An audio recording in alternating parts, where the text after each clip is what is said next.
Willkommen zum aktuellen Goldinvest-Interview. Mit dem Erwerb des Stillwater West-Projekts ist Group 10 Metals 2017 ein Coup gelungen. Seitdem hat man auf dem riesigen Gebiet zahlreiche vielversprechende Ziele entdeckt, die Palladium, Platin und Gold, aber auch Kobalt, Nickel und Kupfer enthalten. Jetzt kommen langsam erste neue Daten zu diesem gewaltigen Projekt heraus. Michael Rowley, CEO von Group 10, wird uns heute ein Update geben und uns die Pläne für 2019 erläutern. Welcome, Mike. Hello, Bjorn. Thank you for having me. Mike, it's been a long time since we last talked, so please remind us and remind our audience what Group 10 Metals flagship project, the Stillwater West project, is about. I'd be glad to, thank you. It's an exciting project, and it's one that we're now rolling out what we're finding there. The key part of the story is this Platte Reef parallel that we're finding in Montana. The potential has been understood for some time. We're the first ones to systematically bring the land position together with the database and a team and systematically go after that target. Platte Reef deposits, of course, are in the northern arm of Bushveld. These are very large, bulk mineable, and very economic platinum group nickel copper mines. Anglo-American Mahalaquena mine is one of the best examples of that. Also, Ivanhoe's Platte Reef project, which is now in development. Okay. Key connection there, I guess, is that Ivanhoe's Dr. David Broughton has joined our team late last year based on the potential we see at Stillwater West. He's been to the project looking at the core? He's been at the project, yeah, he's been in the office a number of times. We work with him on a regular basis. And he and Dr. Craig Bowe are two of our resident experts on these layered ultramafic systems. We, of course, have a large land position. We're essentially the only other landholder in the Stillwater district alongside Sibanye-Stillwater, and there are 3 producing mines. These are the highest grade PGE mines in the world at 16 grams per ton, and a staggering 80 million ounce deposit. And we are above them and below them in that layered ultramafic structure. Okay, very nice. So thank you for reminding us. Sounds very promising, to be sure. We talked about that in the past. So let's get to some news you put out. You published some very interesting news concerning Stillwater West at the end of 2018 and then again at the end of this January. Could you please sum this up for us? Yeah, the news in December was the confirmation of this hybrid zone, which is in our Chrome Mountain target area. It's a very interesting geologic type that has the geology community very interested. This has never been recognized at Stillwater before. Okay. And it furthers the parallel with the Bushveld because Dr. Broughton and others have seen this in the Bushveld and at Platte Reef. And at some other PGE deposits in the world, such as Blackthorn, Ontario. It brings good metal values. It's a large target, and we look forward to more news releases on that. I believe the next one is going to revisit the Chrome Mountain area in more detail with further discussion of the hybrid zone. That's exciting stuff. That was the December news release. The one just recently in January begins a series of news releases that will move west to east across the property. This is a 25-kilometer span. It's a big property, and we have 8 Platte Reef-style targets across that as defined by historic drilling, rock samples, and geophysics. These are large geophysical anomalies, conductive highs that coincide with high levels of metals in soil, and are also confirmed by presence of copper nickel sulfides, PGEs in rocks, and in historic drill core. So in that first release, about 2 weeks ago, we started with the Boulder and Wild West target areas, which have less data than some of the other areas we'll get to next, but still very promising. And those conductive highs have been confirmed to contain significant copper, nickel, and cobalt mineralization. We have limited PGE data, yet we returned from our work in 2018 some combined PGE hits of well over 10 grams per ton, spectacular grades. So in broad terms, that confirms the potential that we see for these reef-type high-grade targets, and especially the bulk mineable Platte Reef-style mineralization. Okay. Very nice, and those results certainly make a good start to the further exploration and development of Stillwater West. And as you said, though, there's a lot of more target areas on the project, and most of them are more advanced than the ones you already talked about publicly. What can we expect then to hear over for the next few weeks and months? We've begun a major promotional push. We've now completed our first wave of compilation effort and understanding of this database. It's a fantastic database. We've got over 200 holes, totaling over 28,000 meters drilling in the database, and we have almost 12,000 meters of that core in our possession that we've relogged. We also have the qualified persons that did a lot of that drilling. So it's been a remarkable compilation effort. It was done very quickly, and it's rapidly bearing fruit now. As you mentioned, those first two areas, the first news release there, not as much data as the next two. The Crow Mountain target area historically has over 80 drill holes, and then the Iron Mountain camp zone areas after that have over 100. Those news releases will be coming out in the coming 4 to 6 weeks. Overall, as part of a promotional push that reaches back to December. Mm-hmm.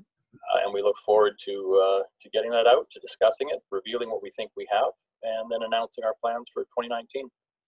Well, we're certainly looking forward to hearing more of that. Apart from presenting what you already got, the data from the historic course, can we assume that you will be advancing the most promising of these targets over the course of 2019 by various exploration methods, some drilling perhaps? Please tell us your plans and goals in that respect. Absolutely. If we have a challenge with this project, it's that we have too many targets. It's a very big and highly prospective land. Very nice project. Yeah. It's a happy problem to have when your neighbor was bought for $2.2 billion only 2 years ago. So yes, prioritizing targets is a big part of what we're doing right now. In terms of our plans for 2019, I would say all of the above, although it's a little early for me to release details. We had a terrific display at Roundup. We garnered a lot of interest, had some very good meetings, and I feel very good about the year ahead. Okay. Yeah, I heard it was getting crowded at your booth at AIM at the Roundup one time. So interest from who? From majors interested in the core you were presenting there and the project as a whole? We didn't get to sit down. It was awesome. It was great fun. Yeah, we did basically our debut. It was the first time that we revealed this core publicly and talked about it in detail. And we had the qualified person that drilled it in 2007 present, and Dr. Craig Bowe. And yeah, we were packed. We were jumping. We discussed 3 target types there. We had the reef type high grade with grades up to 13 grams palladium. We had the massive sulfide basal contact target type, which fits the flat reef bulk mineable. And then we had this hybrid zone core, and all 3 got extensive attention. In terms of who was there, we attracted a great retail crowd. We attracted some very good institutions, names you'd recognize. And we had a great number of majors, names that you would certainly recognize come through for an extended look. So conversations from that are ongoing, and we're very excited. It's been an excellent beginning to 2019 for us. Okay, certainly looks so. Certainly also if you look at the share price, which started moving again a couple of weeks ago, it got down, I think with the tax loss selling season, you got hit by that, like a lot of companies, of course, but it's come back nicely, and some interest also translated into more volume, at least in Canada. And so that's a good thing for people. But then the stock already moved up from, I don't know, 12 to now 20, 21 cents. I'm guessing here, because I have talked to a few CEOs from mining companies before, that you don't think this is the end of the story, but rather the beginning. So in your opinion, please give us an idea of what you think where the value proposition is, not only concerning this year, what might happen this year, but what you hope to achieve over the next couple of years. Yeah, well, it did move perhaps even faster than we thought it would. I thought that it might take some of these more substantial news releases, which we are just about to release. They're in the works right now. I thought it might take some of those to significantly move the price.